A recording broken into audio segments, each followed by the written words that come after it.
আমি অবাক হয়ে গিয়েছি যখন আমার ছেলের চিকিৎসা চলতেছিল সিঙ্গাপুর মাউন্ট এলিজাবেথ হসপিটালে। 7টা অপারেশন হয়েছে। আমার ছেলে কারিবুল মত, একেবারে মৃত্যুর দুয়ারে চলে গিয়েছিল। 7টি অপারেশন, 40 ব্যাগ রক্ত লেগেছে।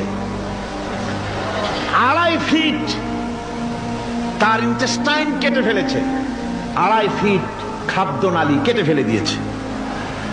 আমি ডাক্তারকে জিজ্ঞেস করলাম, সার্জনকে, 2.5 ফিট তার খাদ্য নালী তুমি কেটে ফেললে, তা আমার এই ছেলে খেয়ে হজম করবে কি করে? তার খাওয়াটাও প্রবলেম হবে না? ডাক্তার আমাকে যা বললাম শোনা মাত্র আমার চোখে পানি এসে গেল। ডাক্তার বলল, তুমি জানো না, আমি তো মাত্র 2.5 ফিট কেটেছি। তোমার স্রষ্টা, এই পৃথিবীর স্রষ্টা মানুষ যিনি সৃষ্টি করেছেন, প্রত্যেক মানুষের পেটের ভিতরে এই খাদ্য নালীকে রব্বুল আলামিন 22 ফিট লম্বা করেছেন। 22 ফিট লম্বা আছে।